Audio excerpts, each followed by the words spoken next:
la question de l'heure. La question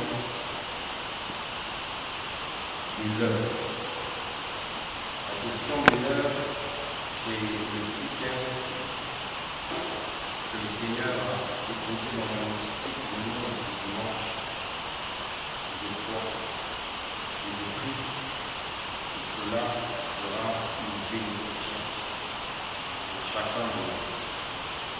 Nous l'avons tiré dans Jean chapitre 8 et nous au 11e verset. Je bénis Dieu de nous permettre que nous soyons là ce dimanche.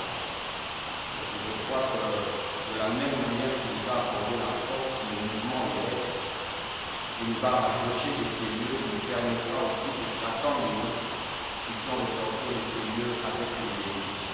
Alléluia. Nous croyons en un Dieu qui ne rassemble jamais son peuple au hasard. À chaque fois qu'il rassemble le peuple, il y avait un objectif. Et à chaque fois qu'il se trouve pour le peuple une parole, cette parole est une bénédiction pour eux. Ici, avant même d'annoncer la parole de ce matin, il est carrément de Jésus que tu es béni. Ce n'était pas pourquoi tu ne dois jamais faire encore en double partie. Ce matin, tu es béni. La question de l'heure. La question de l'heure. Qu'est-ce que je veux dire par la question de l'heure? Je veux simplement dire la question qu'il faut poser au moment où on est trouve. L'interrogation qu'il faut poser, ou mieux encore, c'est poser à chacun de nous, chacun de son coin, être en train de se poser cette question. Quand je veux parler de l'heure, je veux simplement parler du moment. Je veux parler de l'instant. Et quand je rassemble ce démon en disant la question de l'heure, je veux simplement nous dire ce dimanche l'interrogation qu'il faut avoir dans sa tête dans le moment présent. Alléluia. Nous sommes tous d'accord que comme étant homme, il arrive souvent, et je ne dis pas que cela est mauvais, d'être en train de se poser certaines questions. Est-ce que ça vous arrive aussi dans mon temps? Gloire à Dieu. Il arrive de fois où tu es là, non pas que tu sois inquiet, non pas que tu aies un problème, mais simplement comme tout homme normal a besoin de réfléchir et que le temps de réflexion passe par certaines interrogations, certaines questions, l'homme commence à se poser des questions. Des questions telles que qu'est-ce que je ferai demain? Comment est-ce que je m'habillerai demain? Qu'est-ce que je mangerai demain? Qu'est-ce que je ferai après mes études? Qu'est-ce que je ferai pendant ces vacances? Qu'est-ce que je ferai quand j'aurai 50 ans? Qu'adviendrai-je quand les parents ne seront plus là? Qu'est-ce que je ferai maintenant que les parents ne sont plus là? Qu'est-ce que je ferai maintenant que Dieu a dit qu'il va les bénir? Qu'est-ce que je pourrais poser comme acte pour pouvoir me rassurer de la bénédiction de notre Dieu? L'homme peut se poser plusieurs questions. Et moi, ce dimanche, je suis venu vous dire, mes frères et sœurs, chacun dans son coin, voici la question qu'il faut se poser à l'instant. Alléluia.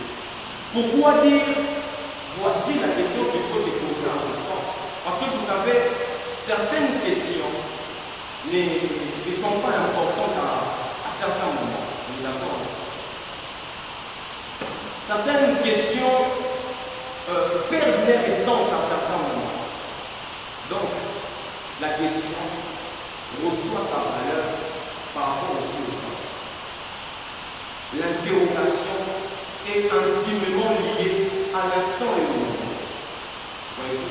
Imaginez quelqu'un qui vient de se réveiller. Quelqu'un qui vient de se réveiller et est en train de se poser la question qu'est-ce que je peux faire pour être complètement rassasié? Ou encore, une personne qui a faim est en train de se poser la question pourquoi mon père n'est pas président de la République? Qu'est-ce que la question va amener à la circonstance au devant duquel il se présente? une personne qui veut avancer dans la vie et se met à se poser la question de savoir pourquoi quand j'avais 10 ans, on m'avait habillé de cette manière. Alors vous remarquez que la question, à un certain moment, peut être importante. C'est-à-dire, la question que je peux me poser aujourd'hui peut être importante simplement pour aujourd'hui. Et demain, face à une autre situation, il faut que je me pose une autre question. Mais la question qui nous ressemble ce soir, ce matin, c'est une question que je pense être importante durant tout le parcours de la vie sur la terre. Importante pour tout ce que l'homme traversera sur cette terre. Et pour moi, la nécessité de l'étude, d'être concentré pour que nous puissions ensemble toucher à ce que Dieu a réalisé. Nous sommes dans un contexte qui se passe dans Jean chapitre 8, le 11 du premier verset que nous connaissons très bien. Une histoire que nous avons déjà entendu prêcher plusieurs fois.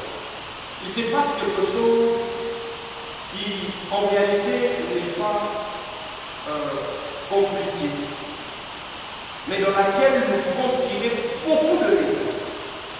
Beaucoup de leçons. La Bible déclare qu'un jour, le Seigneur Jésus-Christ passe par la montagne de Jésus. Ce jour-là, dès le matin, il est au temple. Quand il se présente au temple, il y avait le peuple, il y avait beaucoup de gens. Mais les scribes et les pharisiens, comme vous le connaissez, ont surpris une femme en flagrance d'adultère. Lorsqu'ils prennent la femme, ils l'amènent auprès du Seigneur. Ils disent au Seigneur, écoute, toi nous savons que quand tu t'es mis à prêcher, quand nous te donnons nos oreilles, nous avons l'impression que tu nous contredis. Bon, nous tu peux nous contredire. Nous ne sommes que contextualisants, nous sommes aveuglés comme nous sommes témoins. Mais dans de tels cas, et pour de tels problèmes, la personne qui nous a inspiré la parole que nous lisons dans les livres, cet homme de Moïse, l'homme qui a rencontré l'Éternel face à face, l'homme à qui l'Éternel parlait couche à couche, l'homme par qui Dieu a amené toute cette loi, toute cette usage, l'homme qui a vu la face de l'Éternel et quand il est descendu, son visage était en train de rayonner. Cet homme-là nous a dit que s'il arrivait un jour que vous attrapez un tel cas, la vie est là. Et toi maintenant, toi qui joues au malin, toi qui veux nous donner l'image que tu es le plus sage, toi qui veux nous démontrer que c'est toi qui maîtrises la vérité des choses, toi qui veux nous démontrer que nous tous nous sommes dans les faux et que toi tu viens avec la bonne direction, qu'est-ce que toi tu dis pour l'accueillir? Dans la Bible déclare que le Seigneur était en train de faire. C'est écrit que ces pharisiens et racistes, ils ont continué, excusez-moi, à poser la question. Et comme ils continuent à poser la question, lui se lève. Il relève la tête et il a posé la question de savoir que celui d'entre eux qui n'a pas commis de péché lance la première pierre. Pour dire en réalité, je ne contredis pas l'homme dont vous êtes en train de parler. Je ne contredis pas la vérité que vous êtes en train de venir m'annoncer. Je ne contredis pas Moïse.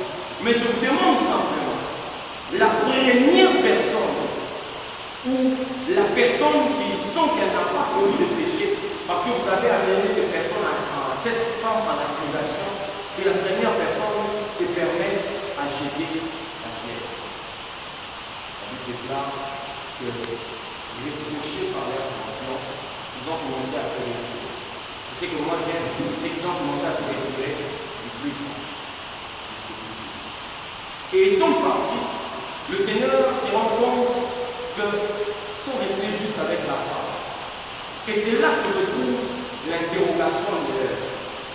La Bible déclare et Jésus lui pose la question. Où sont partis ceux qui t'accuser. Personne d'entre eux n'en peut te condamner. La femme se rend compte qu'on est resté juste à terre. Alors le Seigneur lui dit, moi non plus, je ne te condamne pas. Toi, tu es prêché. Alors on nous a déjà prêché beaucoup de choses par rapport à ça. En disant, la première fois qu'il a écrit, c'était le même loi. Il voulait dire que cette loi ici, c'est le loi qui a écrit la loi. Et la deuxième fois qu'il a écrit, il voulait dire, c'est la maintenant la trace. On nous a prêché plusieurs fois en nous disant, écoutez, pour condamner l'autre, il faut que toi-même tu sois pur. Je ne suis pas contre tout ça. Alléluia. Mais j'aimerais nous faire encore réfléchir plus en profondeur. Nous amener encore dans plus de détails. Écoutez ce qui se passe. La Bible est là que la question du Seigneur à cette femme, il lui dit, femme, où sont partis ceux qui t'accusent? Personne d'entre eux n'a pu te condamner. Deux choses, l'accusation et la condamnation.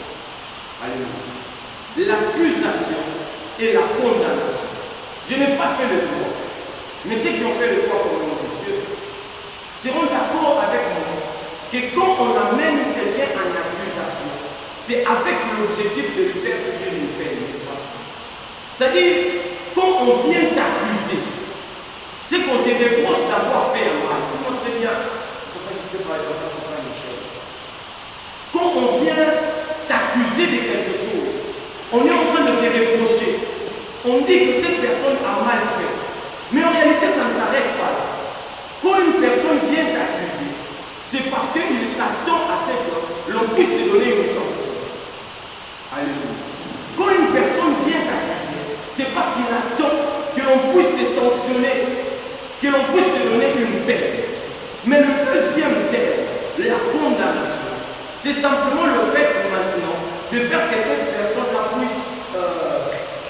puisse vivre la peine. Voilà. N'est-ce pas ça? Quand on condamne une personne, c'est-à-dire, on lui dit, tu vivras ça. Quand on vient l'accuser, c'est-à-dire, quand on vient accuser une personne, on veut que l'on puisse lui donner une peine. Un exemple, si on veut dire, notre frère a volé, on parle d'accuser à la police, la personne qui va accuser est en train de s'attendre qu'à cause de l'acte que l'homme a posé, qu'il puisse y avoir une réaction qui sera une peine, qui sera une charge, qui sera une souffrance, qui sera quelque chose de pas plaisant à la personne qu'il vient accuser. Et quand on condamne la personne, c'est pour dire que maintenant là, tu vivras la chose désagréable. Alors le Seigneur Jésus-Christ est en train de nous dire l'intelligence par rapport à quelque chose. C'est que l'homme peut accuser, mais l'homme n'a pas le pouvoir de faire des choses. L'homme a le pouvoir d'accuser, mais l'homme n'a pas le pouvoir de faire porter une peine. Ainsi, vous verrez, même si tu as commis les plus grands des délits, la loi dit que la personne que tu as offensée aille se plaindre. Et quand il va se plaindre, on vous amène tous deux auprès des juges. Et la sentence, ou encore la peine, ou encore la souffrance ne va endurer la personne que Dieu venait accuser. Même si tu proposais, même si tes avocats proposaient pour dire que selon la loi, un tel crime, il faut que l'on puisse lui donner 10 ans de prison, il faut qu'il puisse payer autant d'argent d'amende. La peine que la personne va vivre n'est pas ce que les avocats même sont en train d'apporter, mais c'est ce que le juge va prononcer. Et tant que le juge n'a pas encore prononcé, cet accusé-là est présumé comme étant innocent. Il y a un texte de foi dans le livre Shama depuis la 5e. Je ne sais pas si c'est quel droit c'est l'article de quel corps. Mais n'oublie jamais que notre frère est en train de dire quelque chose. tout accusé est présumé innocent jusqu'à ce que sa culpabilité soit prononcée par la justice.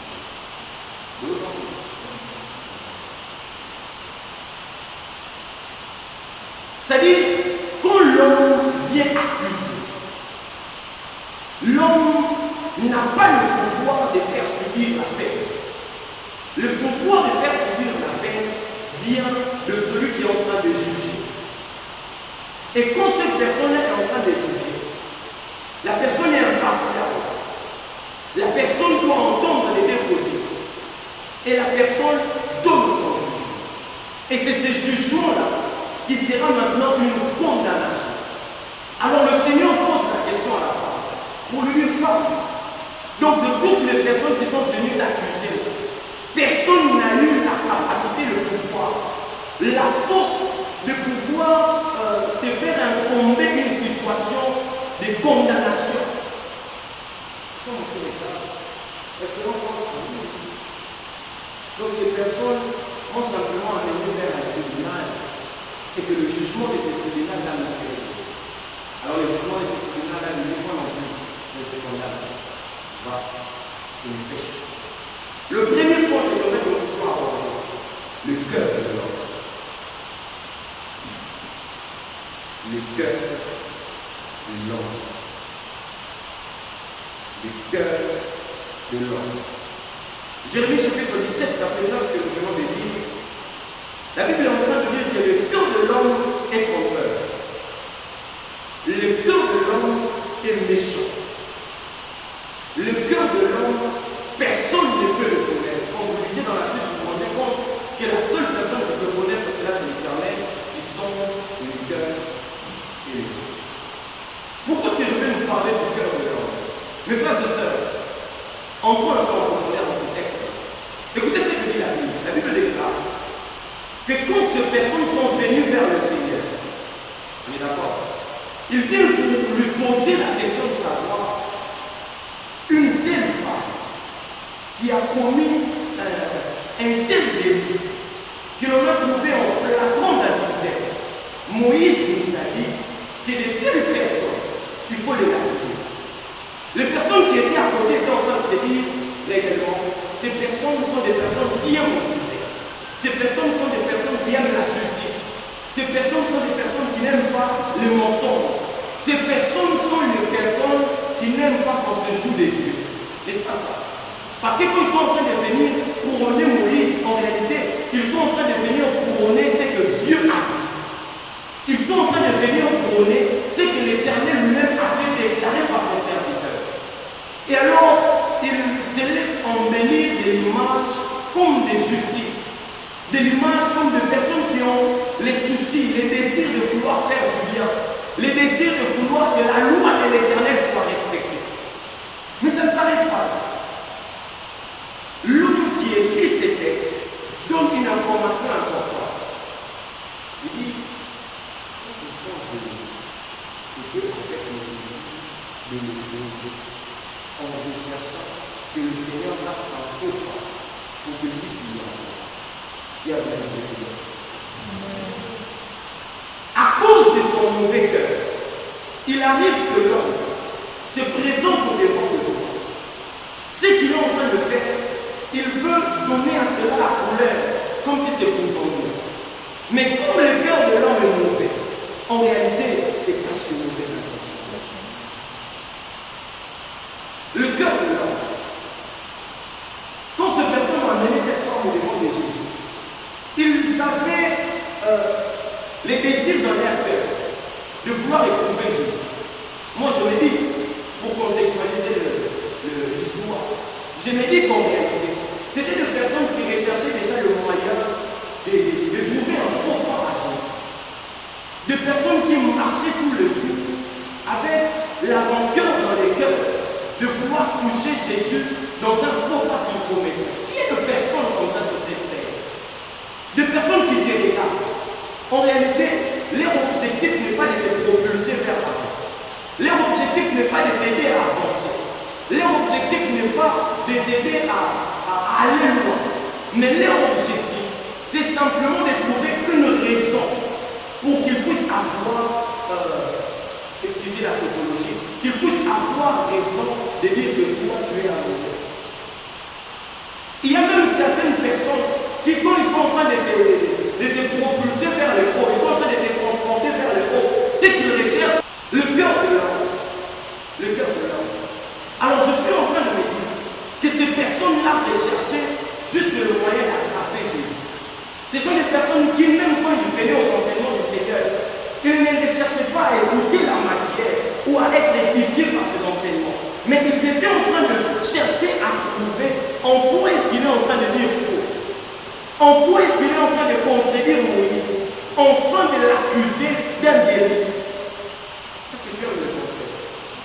Il faut faire attention à certaines choses.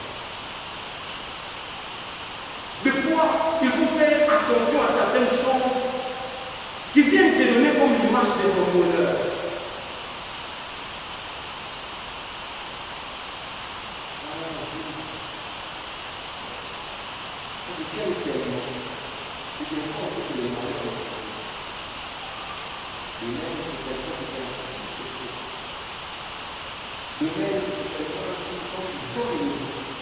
Il dit toujours des mensonges.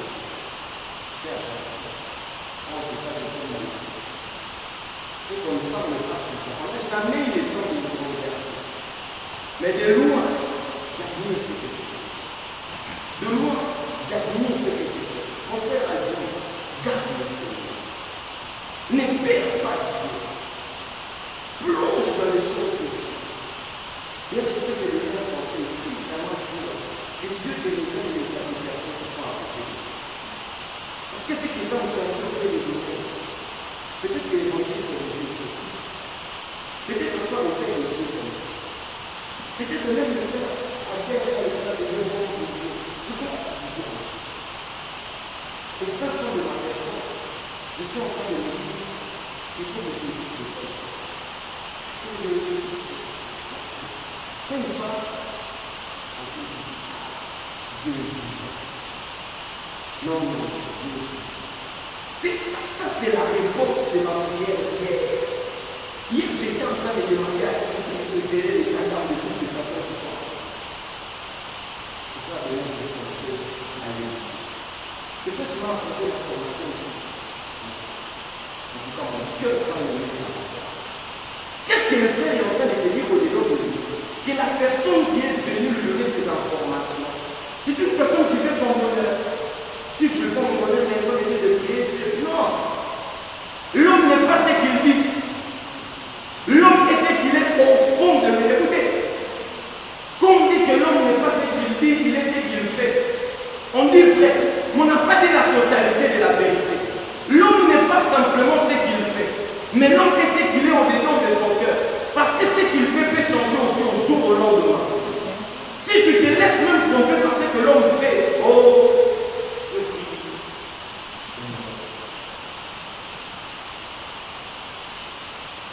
j'aime bien parler souvent avec les gens qui disent du n'importe quoi. Une soeur comme ça, mais raconte tous les autres. Au début, elle te donne des images comme si tu es baillant, tu es amoureux, c'est comme si on n'a pas de temps. Même si tu ne vois pas de temps, tout le monde de sa tête, des gestes, des attentions extraordinaires. Mais on peut changer. Et ça, c'est tout. Pour cette personne.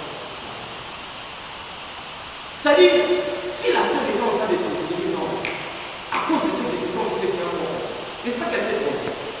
Qu'est-ce qu'il en a fait de lui? L'hypocrisie n'est pas comme je sais pas dire. Il a ce qu'on fait. C'est-à-dire, l'homme n'est pas simplement ce qu'il fait, mais l'homme est ce qu'il est dans son cœur. Et Dieu, par la bouche du prophète Jérémie, est en train de pouvoir nous instruire en disant, faites attention au cœur de l'homme. Le cœur de l'homme est trompeur. Je ne dis pas que le cœur de l'homme est mauvais pour que je ne puisse pas considérer tout le monde dans son cœur. Mais le cœur de l'homme est trompeur. Le cœur de l'homme peut donner un résultat aujourd'hui et demain un autre résultat. Dans le cœur de l'homme peut être enfoui certaines choses que même les actes peuvent prendre du temps à manifester. Pas seulement dans le monde, même dans le corps. Ça, c'est le monde. Une personne peut aimer réellement de tout son cœur. Ce n'est pas vrai. Une personne peut aussi te haïr de tout son cœur. Mais c'est tout fait les mêmes.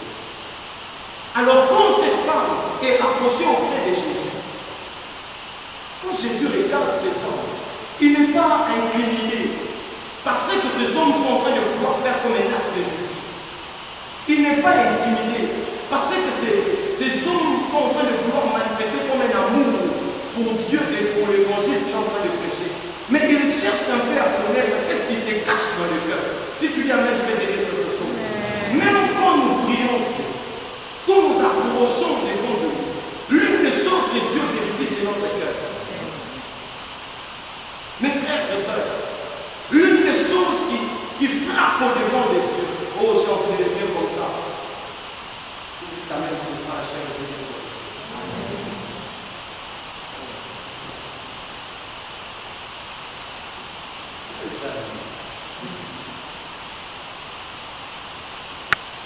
J'oublie jamais à mon époque ici en 6e primaire en France. Un musicien qui est profane comme ça.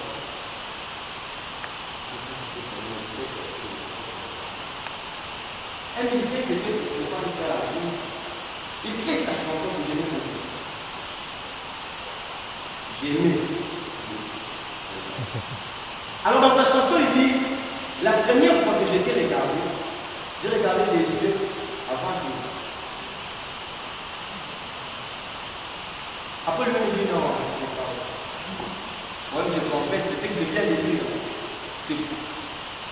C'est-à-dire, un homme, quand il regarde une femme, selon ses goûts et selon ses préférences, il y a toujours un endroit de regard dans le premier. Ils ont quand même.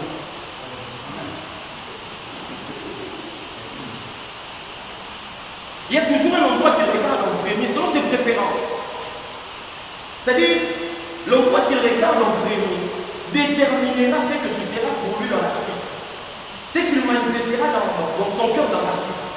Est-ce que quelqu'un comprend? Et de la même manière avec Dieu, quand nous approchons devant lui, avant de regarder nos mains qui sont sans sang, Dieu regarde d'abord le cœur. Si en fait, le cœur est le visage que Dieu voit de tout le monde. Quand tu te regardes, quel est le plaisir?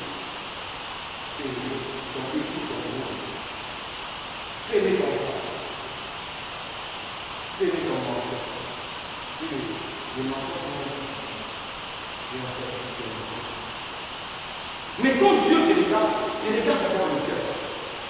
Ainsi, le psalmiste pour dire qui ne peut pas.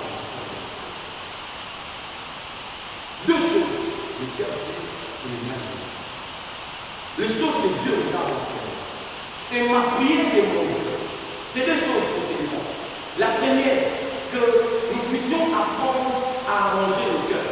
Parce que nous nous attendons des choses venant de Dieu. La deuxième, que nous ne puissions plus nous laisser intimider par les choses que les personnes peuvent dire de la bouche, et même par les actes, mais de pouvoir les chercher à connaître au fond de ce que l'homme cache dans son cœur. Vous savez ce que cache l'homme dans son cœur? Faire.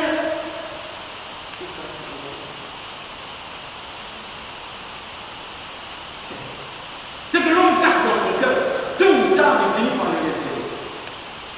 Pourquoi? Parce que, comme la Bible dit, dans la bouche, après avoir longtemps caché, viendra toujours un moment où il va se révéler. Et c'est ça avec notre Dieu. La deuxième chose, par rapport à la question de les silences. Les silences, qu'est-ce qui se passe? Deux choses, des constats, au devant et des accusateurs et même de l'accusé. Les accusateurs viennent et commencent à parler. Ah, Jésus! On l'a séduit en fait. Et puis c'est la vie du mystère. Comme nous l'avons attrapé, nous sommes venus avec elle au devant de Dieu. Parce que Moïse nous a dit, si vous attrapez un tel cas, la vie. Qu'est-ce que tu dis? Le monsieur reste silencieux. Si je suis en place de l'accusé, je me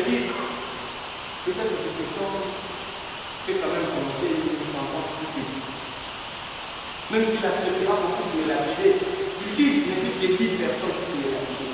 Parce que quand je regarde le nombre de personnes qu'il y a ici, en tout cas s'il faut me lapider, je ne vais pas changer. Tu dis quand même quelque chose de mieux. Tu commences à écrire. Le Seigneur reste silencieux. Il arrive, mes frères et sœurs, dans la vie et même dans le parcours de la vie chrétienne, et Dieu reste silencieux. J'ai même envie de dire qu'il arrive souvent dans le parcours et même dans la vie chrétienne où Dieu reste silencieux. Mais pour un enfant de Dieu,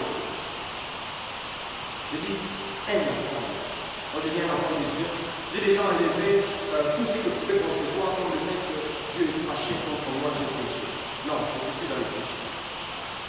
Souvent, j'ai fait quelque chose de mal. Je suis allé dans une église où il fallait lécher sur la vallée des papas. Donc le modérateur, il était tout en transe.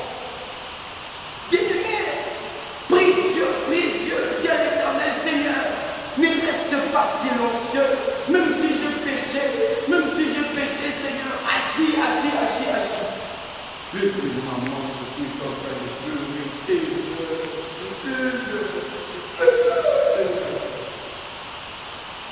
Équipe là, tu montes un peu. Bien-aimé, tu vas te passer. Même les péchés de grand-père, même les arrière-parents, qui est venu te réclamer aujourd'hui, pour que Dieu reste silencieux devant tes adversaires, prie, Dieu demande pardon. Il prie. Seigneur, maintenant pas, il prie. Seigneur, maintenant pas, il prie.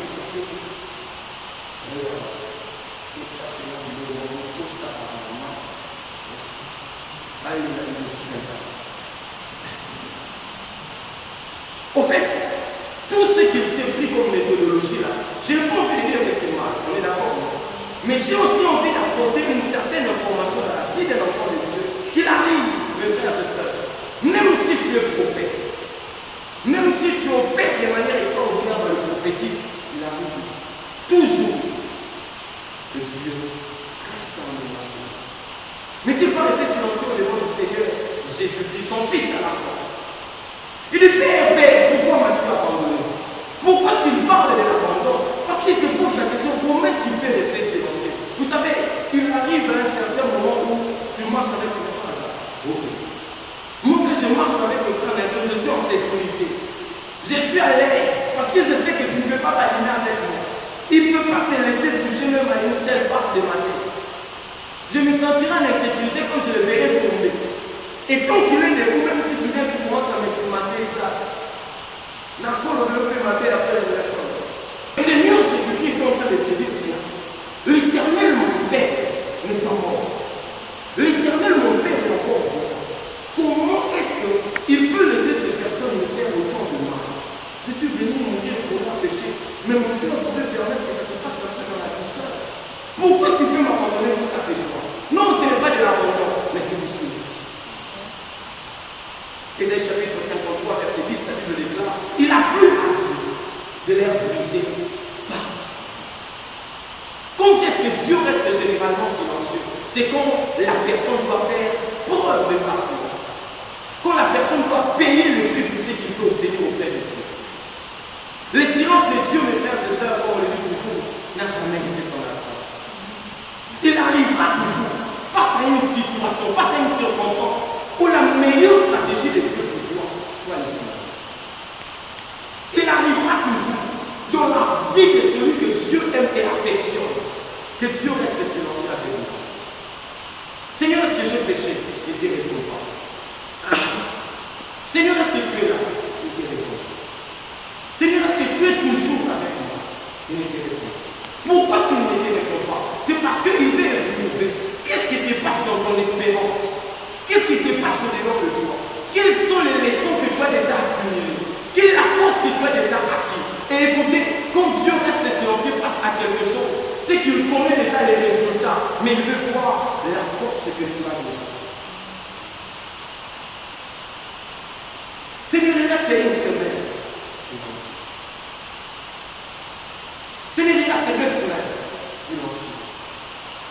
Seigneur, ça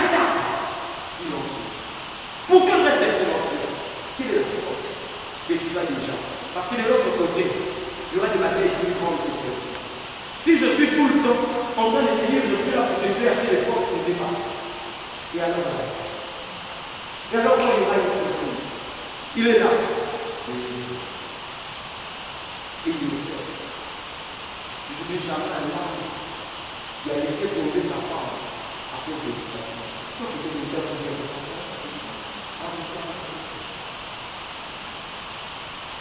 Est-ce que tu parles? Est-ce que tu ne sais pas maîtriser ta langue? Si tu as posé une question, pose-lui la question de savoir, ma soeur, est-ce que tu parles beaucoup ou bien tu as déjà maîtrisé ta langue?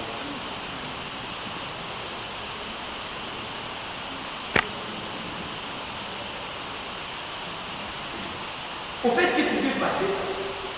L'homme qui a connu avait la femme. La femme avait le genre. Et quand la femme vient demander la femme, alors on reste silencieux.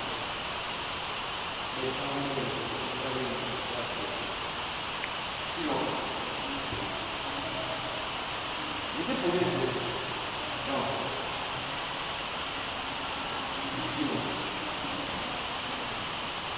Et tu sais quand même la fête, si on doit aller là-bas, on doit finir sa France. Et que je rentre dans la famille. Et quand tu commences à me dire ce que tu me mets toujours en haut.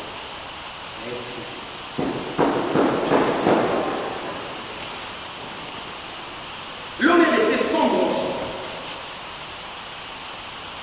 12 heures. Regarde, non.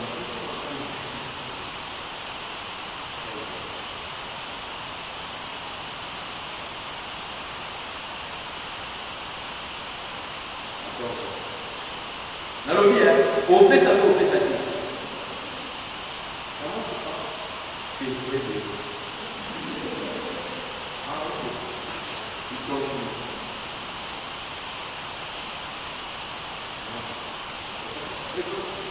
Nous ne sommes pas encore mariés, mais nous avons déjà été là. Nous connaissons ce qui se passe. Les cantiques ont commencé à monter, tu n'as pas écouté. Avec les hommes responsables qui donnent l'argent. Ceux qui nous ont donné les hommes qui ne parlent la même fois. J'ai pris les deux de la Bible. C'est lui qui a les filles et les filles. Vous êtes en train de raconter les choses qui nous. Est-ce que tu peux pas aussi me faire dans ma vie? Alors, parce qu'on me dit, papa, il est comme ça. Chérie, tu connais cette chanson? Je connais. Alors, comme maintenant on vous parler, elles sont les premières phrases définitives que tout homme aime pas. Au fait, j'ai demandé c'est quoi la première. À chaque fois que je te demande l'argent, tu n'en as pas compris. Si tu n'as pas d'argent, je commence à demander à quelqu'un d'autre. Est-ce que vous voyez? Et je sais que Dieu cherche comme il reste silence. Dieu veut voir. Est-ce que cette personne continuera de compter sur nous ou bien il ira auprès de quelqu'un d'autre? Mes frères, quand Dieu reste silencieux, ne part jamais chez quelqu'un d'autre. Quand Dieu reste silencieux, ne lui dis pas je vais aller demander chez quelqu'un d'autre. Non, non, non, non, non, non, non, reste là. Écoutez, quelqu'un dont la Bible est en train de dire, votre père, c'est de quoi vous avez besoin avant même que vous puissiez vous demander. C'est-à-dire pendant que toi-même tu es en train de te dire, il reste une semaine. Lui qui maîtrise toutes les choses, il sait qu'en réalité, il ne reste pas une semaine maintenant au début. Et quand toi tu penses que c'est la fin, lui il est en train de se moquer de toi. Aujourd'hui, jamais. Un homme. Un homme. Je vais le dire comme ça, c'est un témoignage. Un homme qui est en train de se dire que pour lui c'est fini. Il est en train de se dire, pour lui c'est fini. Il est en train de se dire, pour lui c'est fini. Il a fait besoin d'argent pour moi parce qu'il devait étudier, il devait faire les examens, ça serait la fin de l'année. Et il était en train de se dire que pour lui, s'il ne paye pas le frais, dans le temps qu'il reste d'ailleurs, il reste 2 semaines comme il a dit non, pour faire les examens, je n'ai pas encore payé. Maintenant, s'il ne fait pas ces examens comme des dieux, je vais encore répondre à cette classe l'année prochaine. Il prie Dieu, il prie Dieu, il prie Dieu, il prie Dieu, il n'a pas d'argent. Il prie Dieu, il prie Dieu, il prie Dieu, il n'a pas d'argent. Il dit, ah! Non, Pierre, le nègre m'a dit, au Sundolin. On lui dit, on est meilleur prière.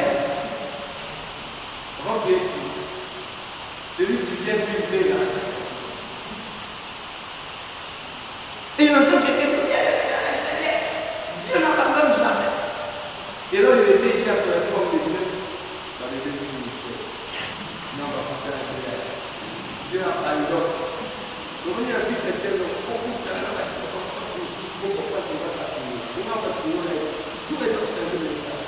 Puisque tu vas pas dire non, Dieu, même quand il est silencieux, ce n'est pas une abandon. Même quand il est silencieux, ce n'est pas une abandon. Le même homme, la même personne qui avait vécu cette situation-là et qui criait à l'abandon. À un moment, une fois l'année commence à faire sa construire là, il trouve quand même la vie qui commence à faire déjà pour commencer pour la vie. Que je trouve avec seulement de commencer la dernière année. Comme ça, je vais passer les classes et puis c'est fini. Quand il va à l'université, il dit je suis venu de mais toi tu étais passé, je n'ai pas fait jamais de temps. Paye alors, tu fais les examens, si tu les sors, tu donnes les diplômes. Qui est en retard? Qui est en retard?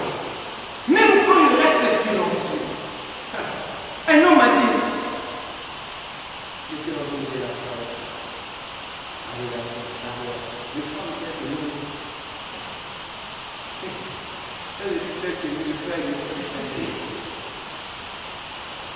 Le fait que les jeunes hommes de Dieu les aiment.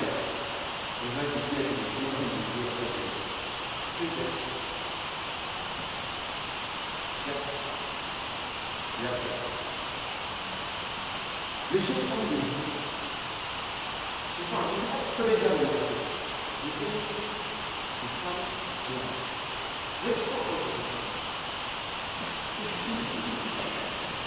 Une femme de là, qui chante, qui prophétise.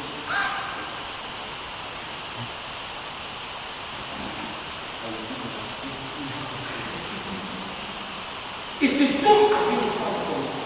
Et pour lui, dans son cœur, j'ai gagné le jeu. Et il s'imaginait déjà, peut-être qu'il était assis sur ma chaise là. Et toute la planchette, assise de l'homme de côté. Toute la planchette à côté. Il y a quelqu'un qui m'a fait et tout le monde est en train de prêcher, je prêche. Je finis, j'arrive à la fin de mon message. Maman, viens un peu prophétiser un peu. Et quand maman montait pour prophétiser, elle m'a dit, moi quand je vais monter pour prêcher, je vais dire à ma femme, il faut faire que moi je chante une chanson aussi. Et l'homme de Dieu est en train de se dire, j'ai gagné le Dieu. Il prie Dieu, en fin de compte, comme l'homme de Dieu. C'est génial.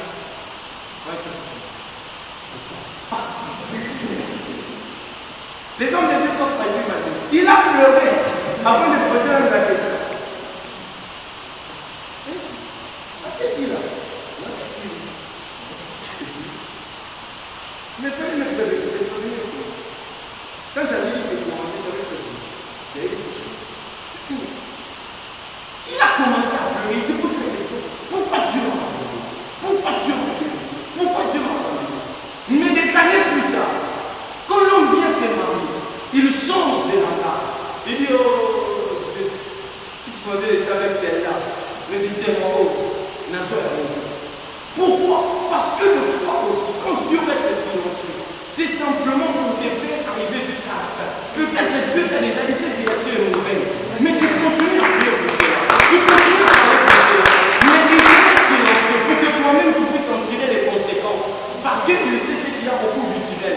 Mes frères, Dieu que nous prions, il voit ce que nous sommes aujourd'hui. Il sait ce que nous étions hier. Et il sait là où nous sommes en train d'aller. Il sait ce qu'il y a devant nous. Dieu savait depuis qu'on était à Bardo. Dieu savait depuis qu'on était à Bardo qu'on allait avoir des tels lieux. Et même pendant le temps où il est resté silencieux, Dieu maîtrisait la situation. Je veux dire à quelqu'un du calme. Troisième fois les tribunaux de Dieu avant que nous puissions finir. Les tribunaux de Dieu. Qu'est-ce qui se passe? Les accusateurs pensaient qu'ils avaient affaire à un amateur. De fois, ce qui fait que les gens viennent se jouer avec toi. De fois, ce qui fait que les gens viennent se jouer avec ta pensée, ton cœur et tout ton être.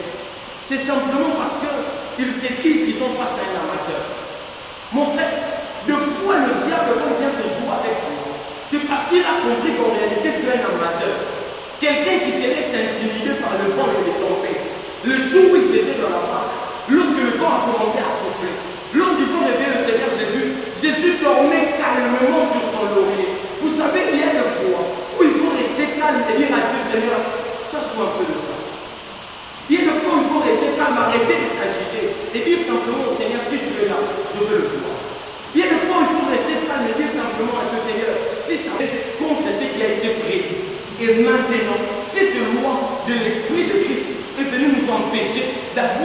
choses comme un miroir au devant duquel on serait en train de se dire, est-ce que tu as respecté le premier commandement? Est-ce que tu as respecté le deuxième commandement? Est-ce que tu as respecté le troisième commandement? Il a ôté cela. Et le salaire de cette loi-là, c'était la mort. Quand la loi est faite, c'est pour que la mort puisse abonder. Et quand Jésus-Christ est venu dans son tribunal, il a apporté la vie. J'ai une bonne nouvelle pour toi. Si Dieu a ôté l'acte que Moïse lui-même avait apporté, à combien plus forte raison c'est de ta famille? À combien plus forte raison c'est des sorciers qui s'est mis en contre toi? À combien plus forte raison c'est que les hommes cherchent à dire contre toi? Quand j'étais en train de méditer, j'étais en train de m'inquiéter pour une situation. J'étais en train de me poser une question. J'étais en train de me dire, Seigneur, comment est-ce que ça arrivera? Comment est-ce que les choses se passeront? Comment est-ce que les choses seront en train d'aller à l'avant? Et Dieu m'a dit, la question de l'aide. La question de l'aide. Quelle est la question de l'aide? La question de l'aide se trouve dans le passé. Si quelqu'un veut remarquer ça, qu'il a mis le texte. Regarde maintenant le texte qui est là.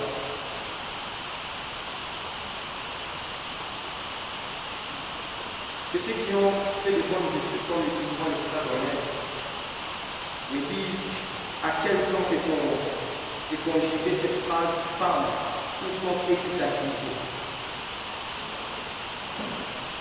Hein? Nous sommes dans le présent, nous sommes dans la vie, nous sommes.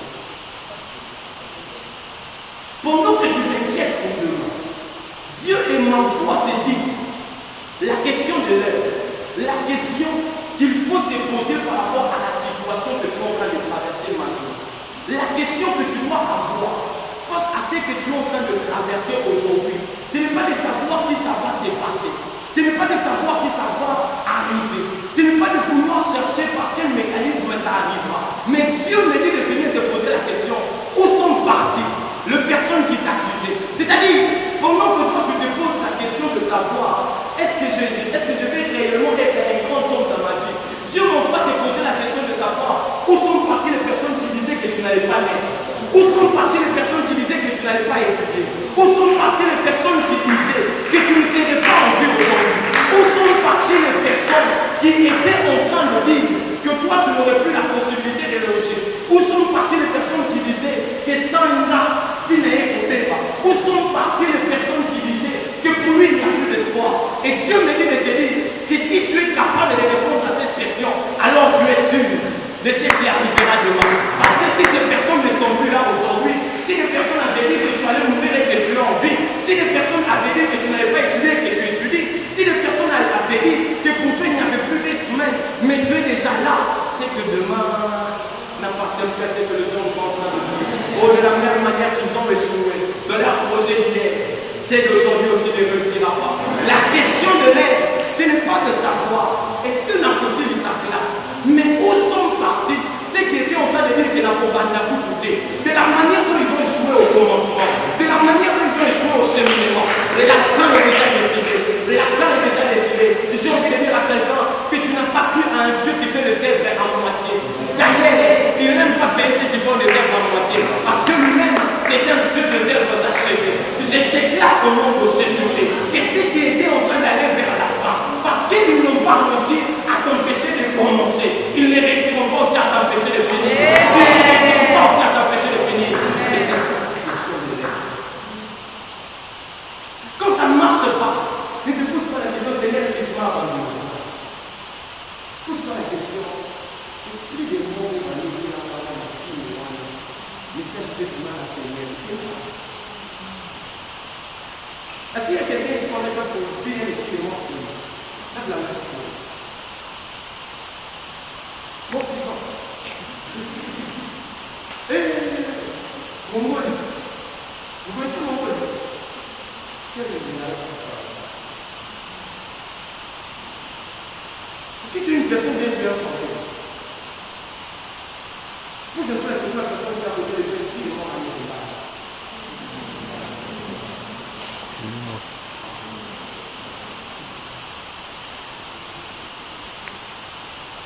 Où est parti cet esprit de mort?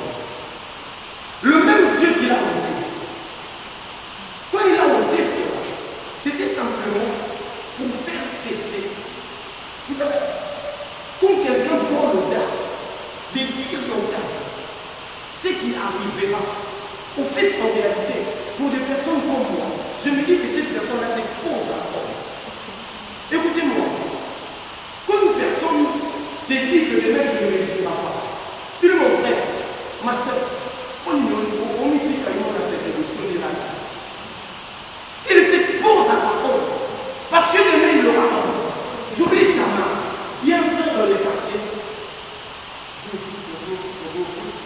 Quand il est métier, et puis tu passes à rendre à ton. Les mamans qui ont les comme les femmes de la vie, elles ont obligé de discuter la vie. N'a laquelle on m'a fait. On aussi ça place que. Je me dis pas. Pardonnez au nom de ça. Tu dis pas. Je peux dire aux parents de venir dans le show. Sauf si tu classes. Le faut hein? Oh mon Dieu. Les jours, les diplômes sont sortis. Quand on regarde, on voit que la personne a réussi. Quand les gens viennent dire, Dieu, tu ne peux pas me dire, attendez. Toute l'émotion, il y a quelqu'un qui doit mettre cela. Il est fini. Il s'est terminé. Les personnes qui ont dit que tu ne réussiras pas là. Dieu soit la première personne, et ces personnes-là puissent être les premières personnes que Dieu permettra qu'ils puissent voir cette bénédiction. Et c'est que Dieu va te donner. Puisque nous sommes honte, parce que nous on croit en toi. Moi je t'ai toujours dit, tu seras un grand homme, tu seras une grande femme. Mais les personnes qui ne croient pas en toi, que Dieu permette qu'ils soient les premières personnes qui apprendront ce que tu es devenu. Le frère de Joseph était ceux qui avaient vendu Joseph, non pas parce qu'ils ne l'aimaient pas, mais parce qu'ils ne voulaient pas que ce qu'il était en train de dire puisse arriver, parce qu'ils ont déjà vu comment l'amour du Père avait commencé à être manifesté en lui. Mais Dieu de la Bible, qui a toujours voulu que le méchant soit confondu au défaut du juste, il a permis que dans tout Israël, la première personne qui apprenne ce que Joseph était devenu, c'était ses frères. Je déclare au nom de Jésus. Ce n'est pas une autre personne, mais c'est seulement cette personne-là. Oh, je vois une sœur. Cette sœur va dire ça. Je suis en train de me battre avec l'homme avec qui je vis. Le jour de mon mariage, je viens de faire mon. Et mon ami s'est fâché. Vous me bêtise. C'est qu'il est là. Le femme m'a dit non, c'est ça là. Avait dit que si ce n'est pas moi, personne ne va m'épouser. Si ce n'est pas lui, personne ne va m'épouser. Maintenant, comme je me marie, je vais le mettre à la table de l'honneur. Qu'ils soient en train de voir face à face, c'est que Dieu a changé. J'ai rien à voir de Jésus. Et ce sera la personne par qui Dieu va changer beaucoup de choses. Tu seras la personne par qui le témoignage de la main de Dieu va s'accomplir dans ta vie. D'ailleurs, de la même manière que depuis la grande personne jusqu'au plus petit était parti au devant du tribunal de Dieu pour l'affaire de cette femme. Moi, je commence à côté. Il y a les personnes qui se sont permis de parler contre ta vie. Celui qui a parlé contre le mariage, je l'enlève. Celui qui a parlé contre les études, je l'enlève. Celui qui a parlé contre les finances, je l'enlève. Mais je les place tous au devant de la télévision de ta vie. Ils ne mourront pas sans qu'ils ne puissent apprendre ce que tu as fait. Ils ont entendu ça fait oh mon Dieu.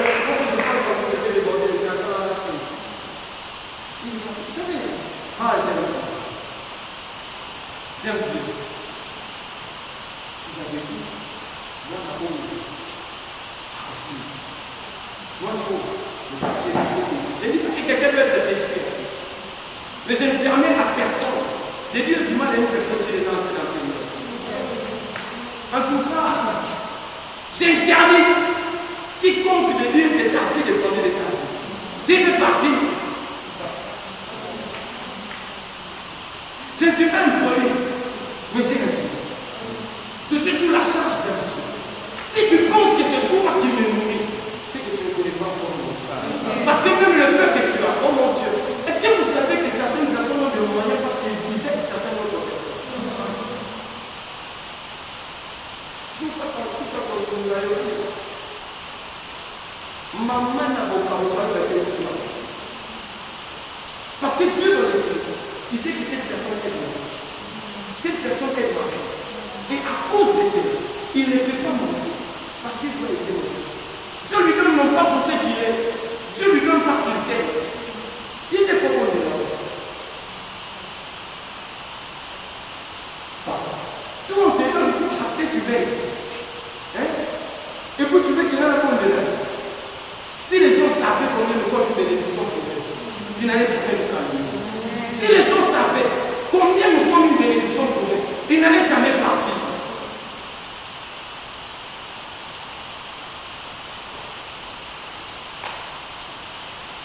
Mon Dieu, c'est le pouvoir de son Fils.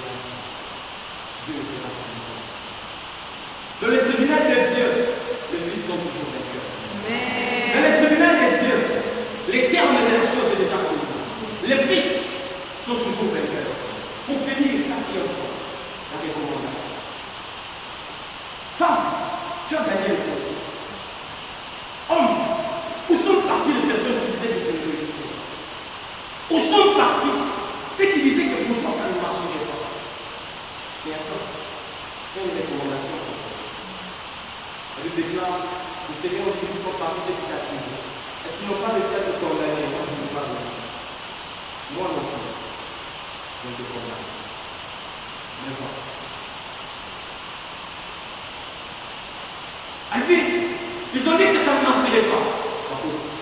Mais bon. Ma soeur, ils ont dit que pour toi c'était fini.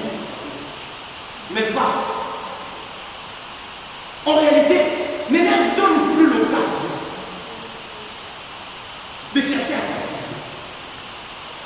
Ne leur donne plus l'occasion de chercher à t'éliminer.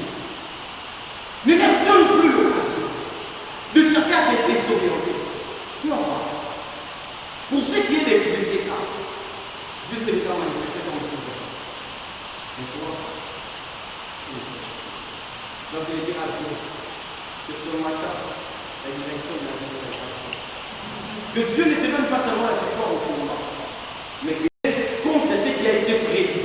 Et maintenant, cette loi de l'Esprit de Christ est venue nous empêcher d'avoir quelque chose comme un miroir au devant duquel on serait en train de se dire, est-ce que tu respectais le premier commandement?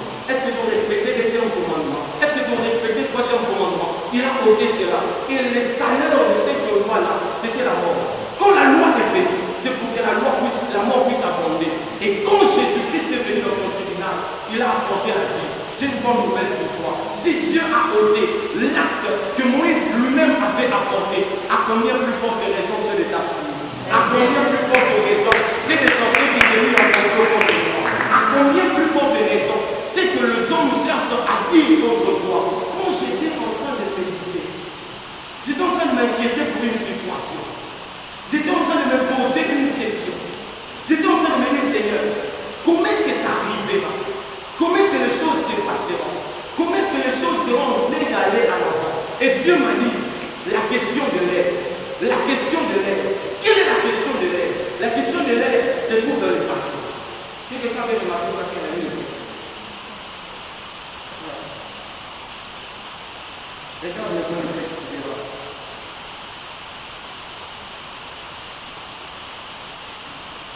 Que ceux qui ont fait de bonnes études, comme le dit souvent le frère René, ils disent à quel plan est conjuguée cette phrase femme, où sont ceux qui t'accusent? Hein? Nous sommes dans le présent, nous sommes dans la vie, nous sommes. Pendant que tu t'inquiètes pour demain, Dieu et ma foi te dit la question de l'aide, la question qu'il faut se poser par rapport à la situation que tu es en train de traverser maintenant. La question que tu dois avoir face à ce que tu es en train de traverser aujourd'hui, ce n'est pas de savoir si ça va se passer. Ce n'est pas de savoir si ça va arriver. Ce n'est pas de vouloir chercher par quel mécanisme ça arrivera. Mais Dieu me dit de venir te poser la question, où sont parties les personnes qui t'accusaient? C'est-à-dire, pendant que toi tu te poses la question de savoir, est-ce que je vais réellement être un grand homme dans ma vie? Dieu m'envoie te poser la question de savoir, où sont parties les personnes qui disaient que tu n'allais pas l'être? Où sont parties les personnes qui disaient que tu n'allais pas étudier? Où sont parties les personnes qui disaient que tu ne serais pas en vie aujourd'hui? Où sont parties les personnes qui étaient en train de dire que toi tu n'aurais plus la possibilité de loger? Où sont parties les personnes qui disaient que sans là, tu n'es pas? Où sont parties les personnes qui disaient que pour lui il n'y a plus d'espoir? Et Dieu me dit de te dire que si tu es capable de répondre à cette question, alors tu es sûr de ce qui arrivera demain. Parce que si ces personnes ne sont plus là aujourd'hui, si les personnes avaient dit que tu allais mourir et que tu es en vie, si les personnes avaient dit que tu n'allais pas étudier et que tu étudies, si les personnes avaient dit que pour toi il n'y avait plus de semaines, mais tu es déjà là, c'est que demain n'appartient plus à ce que les hommes sont en train de dire. Oh, de la même manière qu'ils ont échoué de leur projet d'hier, c'est d'aujourd'hui aussi ne réussira pas. La question de l'aide, ce n'est pas de savoir est-ce que n'a possible sa classe, mais où sont partis ceux qui étaient en train de dire que n'a pas tout coûté, de la manière dont ils ont échoué au commencement, de la manière dont ils ont échoué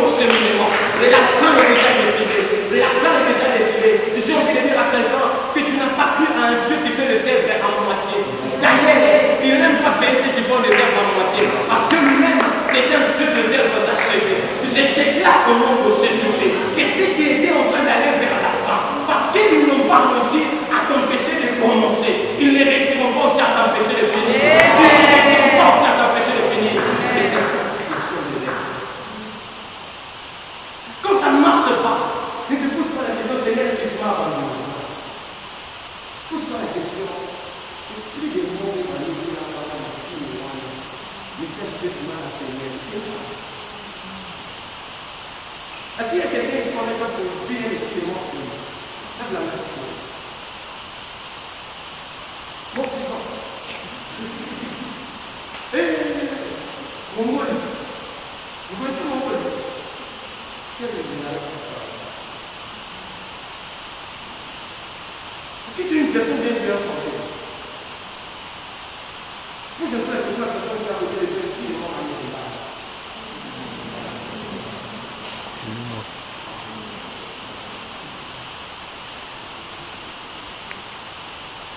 Où est parti cet esprit de mort? Le même Dieu qui l'a monté. Quand il a monté cela, c'était simplement pour faire cesser.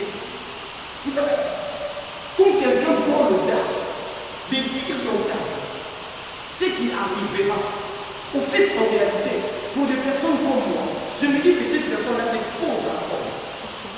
Écoutez-moi, quand une personne te dit que demain je ne réussirai pas, tu le mon frère, ma soeur, on me dit qu'à moi on a fait des choses miraculeuses. Il s'expose à sa porte, parce que demain il aura honte. J'oublie jamais, il y a un frère dans les quartiers. Moi, il est été, et puis il passait avant la campagne. Les mamans ont les comme les femmes de la vie. Elle a trop misère, c'est la misère. N'a la quelle matin, on aussi sa place que. Tu me dis pardon. Pardonnez au nom de sa fille. Tu dis pardon. Je peux dire au papa de venir dans vos yeux. Sans ces classes, le baptême, la carotte. Hein? Mon Dieu. Les jours, les diplômes sont sortis. Quand on regarde, on voit que la personne a réussi. Quand les hommes disent, Dieu, tu ne peux pas me dire, attendez. Toute la dévotion, il y a quelqu'un qui doit mettre cela. Quand il est fini, il s'est terminé. Les personnes qui ont dit que tu ne réussiras pas là, que Dieu soit les premières personnes, que ces personnes-là puissent être les premières personnes, que Dieu permettra qu'ils puissent voir cette bénédiction. Que ce que Dieu va te donner, puisque nous tombons parce que nous on croit en toi. Moi je t'ai toujours dit, tu seras un grand homme, tu seras une grande femme. Mais les personnes qui ne croient pas en toi, que Dieu permette qu'il soit une première personne qui apprendra ce que tu es devenu. Le frère de Joseph était ceux qui avaient vendu Joseph, non pas parce qu'ils ne l'aimaient pas, mais parce qu'ils ne voulaient pas que ce qu'il était en train de dire puisse arriver, parce qu'ils ont déjà vu comment l'amour du Père avait commencé à être manifesté en lui. Mais Dieu de la Bible, il a toujours voulu que le méchant soit confondu au défaut du juste. Il a permis que dans tout Israël, la première personne qui apprenne ce que Joseph était devenu, c'était ses frères. Je déclare au nom de Jésus. Ce n'est pas une autre personne, mais c'est seulement cette personne-là. Oh, je vois une sœur. Cette sœur va dire ça. Je suis en train de me battre avec l'homme avec qui je vis. Le jour de mon mariage, je l'ai invité au monde. Et mon ami s'est fâché. Vous m'avez dit,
Moi, j'ai dit que quelqu'un doit être éduqué. Mais je ne permets à personne de dire du mal à une personne qui est déjà entrée dans le monde. En tout cas, j'interdis quiconque de dire des tarifs de donner des salaires. C'est une partie. Je ne suis pas une folie, mais j'ai reçu. Je suis sous la charge d'un Dieu. Si tu penses que c'est toi qui me nourris, c'est que tu ne connais pas comment on se parle. Parce que même le peuple que tu as, oh mon Dieu, est-ce que vous savez que certaines personnes ont des moyens parce qu'ils disaient certaines autres personnes?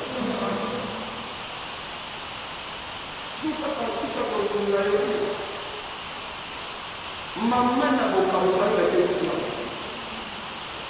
parce que Dieu dans les cieux, il sait que cette personne est morte. Cette personne est morte. Et à cause de cela, il ne peut pas mourir. Parce qu'il doit être mort. Dieu lui donne non pas pour ce qu'il est. Dieu lui donne parce qu'il t'aime. Il ne faut pas le dire. Tout on te donne parce que tu veux. Hein? Et puis tu veux qu'il y ait un monde de l'homme. Si les gens savaient combien nous sommes de l'émission, ils n'allaient jamais nous calmer. Si les gens savaient combien nous sommes une bénédiction pour eux, ils n'allaient jamais partir.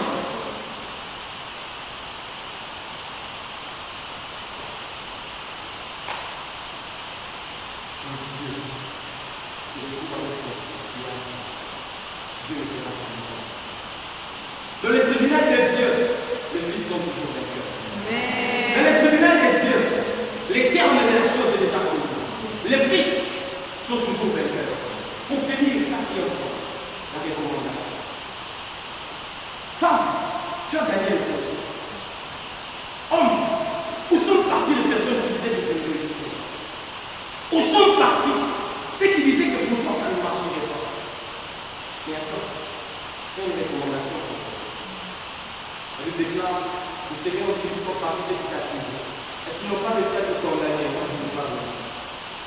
Moi non plus. Je te condamne. Mais bon. Alvin, ils ont dit que ça ne marcherait pas. Pas possible. Mais bon. Ma soeur, ils ont dit que pour toi c'était fini. Mais pas. En réalité, ne leur donne plus l'occasion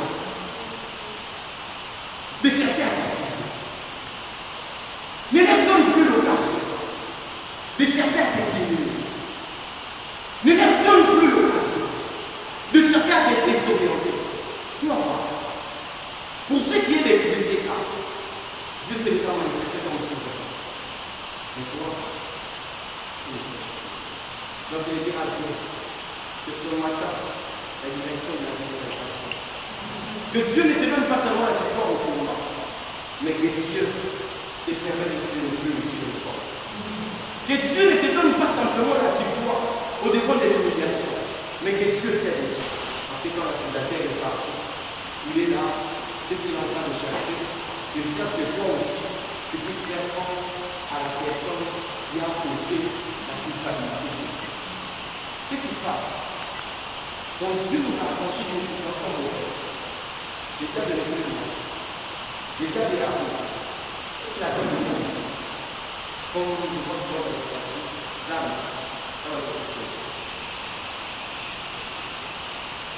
c'est que le diable attend, c'est de dire à Dieu, je voulais lui faire du mal, je vais le briser, non. Mais regarde, cette semaine, Dieu a fait. Cette semaine, Dieu a étendu sa main. Mais Dieu m'envoie de venir te dire deux choses. La première, c'est un texte par rapport à ce qu'il arrive. Mais pose-toi la question, qu'est-ce que l'accusateur a deviné? Mieux encore, qu'est-ce que tu moi-même tu t'es deviné? Il y a le fois dans la vie où nous-mêmes nous sommes en train de nous dire, je me suis déjà sorti de notre situation de celle-ci. Même moi-même, je ne vois plus comment je me suis passé. Mais la manière dont Dieu est tellement fait. La manière dont Dieu est tellement fait. La salut ta réputation, répète. La manière dont Dieu est tellement fait. Tu n'as pas idée. La manière dont Dieu est tellement fait, tu n'as pas idée. Comment est-ce que Dieu est tellement fait? Il dira tout simplement. que la gloire soit plus grande que l'humiliation. Quand l'humiliation est plus grande que la gloire, on a les placés dans ce. Je pense que la gloire qui se passe en